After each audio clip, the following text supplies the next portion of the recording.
Friends, வரம் தேடும் உறவுகள் அனைவருக்கும் வணக்கம். நம்மளோட சேனலில் வழங்கக்கூடியதுன்னு பார்த்தீங்கன்னா முற்றிலும் இலவசமான வரன் பதிவுங்க. ஸோ இந்த பதிவில் கூட உங்களுக்கான வாழ்க்கை துணை அமையலாம். வாங்க இந்த இலவச வரன்களை பார்ப்போம். பெயர் திவ்ய தர்ஷினி, வயது 38 வயது ஆகுதுங்க. ராசி மீன ராசிங்க. ஜாதினா இந்துல வண்ணார் சமுதாயத்தை சார்ந்தவங்க. இதில் உட்பிரிவு எதுவாக இருந்தாலும் சம்மதம்னு சொல்லியிருக்காங்க. இதில் கிடைக்காத பட்சத்தில் வேறு ஜாதி ஓகேன்னு சொல்லியிருக்காங்க. படிப்புன்னு பார்த்தீங்கன்னா பிசிஏ முடிச்சிருக்காங்க. இவங்க ப்ரைவேட் கம்பெனியில் மாதம் 15,000 சம்பளத்தில் வேலை பார்த்துட்ருக்கிறதா சொல்லியிருக்காங்க. இவங்களோட திருமண நிலைன்னு பார்த்தீங்கன்னா செகண்ட் மேரேஜ் தாங்க. ஸோ வரக்கூடியவருக்கு ஃபஸ்ட்டாக இருந்தாலும் ஓகே, செகண்டாக இருந்தாலும் ஓகேன்னு சொல்லியிருக்காங்க. இவங்களுடைய முகவரின்னு பார்த்தீங்கன்னா திருவாரூரில் வசிக்கிறாங்க. மணமகளுடைய வசதி நிலைன்னு பார்த்தீங்கன்னா இவங்க நல்ல ஓரளவு வசதியானவங்க தாங்க. வீடு நிலம்னு வசதியெல்லாம் இருக்கிறதா சொல்லியிருக்காங்க. இவங்களுக்கு உடன் பிறந்தவங்கன்னு பார்த்தீங்கன்னா 2 அக்கா 1 தங்கை மட்டும்தாங்க. ஸோ இவங்க வீட்டில் ஆண் பிள்ளை இல்லாதனால இவங்களுக்கு நல்ல இடத்துல தாங்க திருமணம் பண்ணி கொடுத்தாங்க. பட் கருத்து வேறுபாடுனால பிரிஞ்சிட்டதாகவும், அதனால் இவங்க ரிலாக்ஸுக்காக ஜாபுக்கு போயிட்டுருக்கிறதாகவும் சொல்லியிருக்காங்க. இவங்க அக்கா ஹஸ்பண்டோட கம்பெனிலேயே தான் போயிட்டுருக்கிறதா சொல்லியிருக்காங்க.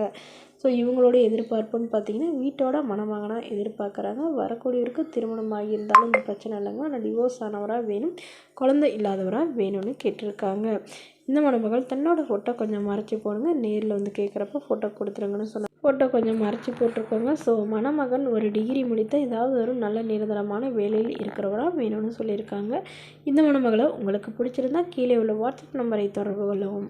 அடுத்தவரன் பேர் பார்த்தீங்கன்னா சங்கீதா, வயது 42 வயது ஆகுதுங்க. ராசி ரிஷப ராசிங்க. ஜாதின்னு பார்த்தீங்கன்னா இந்த சமுதாயத்தை சார்ந்தவங்க. இதில் உட்பிரிவு எதுவாக இருந்தாலும் சம்மதம்னு சொல்லியிருக்காங்க. இல்லை கிடைக்காத பட்சத்தில் வேறு ஜாதி எனக்கு சம்மந்தம்னு சொல்லியிருக்காங்க. படிப்பு 12ஆம் வகுப்பு முடிச்சிருக்காங்க. இவங்க ஃபேன்சி ஸ்டோர் சொந்தமாக வச்சு நடத்திட்டு வராங்க. நல்ல ஒரு வருமானம் வரதா சொல்லியிருக்காங்க. உங்களோட திருமண நிலைன்னு பார்த்தீங்கன்னா செகண்ட் மேரேஜ் தாங்க. ஸோ வரக்கூடியவருக்கு ஃபஸ்ட்டாக இருந்தாலும் ஓகே, செகண்டாக இருந்தாலும் ஓகேன்னு சொல்லியிருக்காங்க. இவங்களுடைய முகவரின்னு பார்த்தீங்கன்னா விருதாச்சலத்தில் வசிக்கிறாங்க. மணமகளுடைய வசதி நிலைன்னு பார்த்தீங்கன்னா ஓரளவு மிடில் கிளாஸ் ஃபேமிலி தாங்க. சொந்த வீடு இருக்கிறதா சொல்லியிருக்காங்க. அது இல்லாமல் ஒரு கொஞ்சம் நிலம் இருக்கிறதாகவும் சொல்லியிருக்காங்க. இவங்களுடைய அப்பா இல்லைங்க, அம்மா மட்டும்தான். ஸோ இவங்களுக்கு உடன் பிறந்தவங்கன்னு பார்த்தீங்கன்னா ஒரு அக்கா இருக்கிறாங்க. ஸோ அவங்களும் திருமணமாகி செட்டில் ஆகிட்டு தான் சொல்லியிருக்காங்க. ஸோ இவங்க கூட தான் இவங்க அம்மா இருக்கிறதுனால இவங்கள திருமணம் பண்ணிக்கக்கூடியவர் இவங்களுடைய அம்மாவை ஏற்றுக்கிட்டு நல்லபடியாக பார்த்துக்கிறவராக வேணும்னு குறிப்பாக சொல்லியிருக்காங்க. மற்றபடி எனக்கு வேறு எந்த எதிர்பார்ப்பும் இல்லைன்னு சொல்லியிருக்காங்க. அவருக்கு திருமணமாகி குழந்தை இருந்தாலும் நான் ஏற்றுக்கிறேன்னு சொல்லியிருக்காங்க. இந்த மணமகள் தன்னோட ஃபோட்டோ கொஞ்சம் மறைச்சி போடுங்க, நேரில் கேட்குறப்ப ஃபோட்டோ கொடுத்துருங்கன்னு சொன்னதுனால ஃபோட்டோ கொஞ்சம் மறைச்சி போட்டிருக்கோங்க. இந்த மணமகளை உங்களுக்கு பிடிச்சிருந்தா கீழே உள்ள வாட்ஸ்அப் நம்பருக்கு உங்களுடைய முழு விவரங்களையும் எங்களுக்கு சென்ட் பண்ணுங்கள். நாங்கள் இந்த மணமகள் வீட்டாருக்கு அனுப்பி வைத்து இவங்களுக்கு ஓகேங்கிற பட்சத்தில் மணமகள் வீட்டாரின் ஃபோன் நம்பர் இலவசமாகவே வழங்கப்படுங்க. இதற்கு கட்டணமாக ₹1 கூட செலுத்த தேவையில்லை. இது முற்றிலும் முழுக்க இலவசமான வரன்பதிவு மட்டுமே. இது போன்ற இலவசங்களை உடனுக்குடனே உங்களுடைய ஃபோனில் தெரிஞ்சுக்கணும்.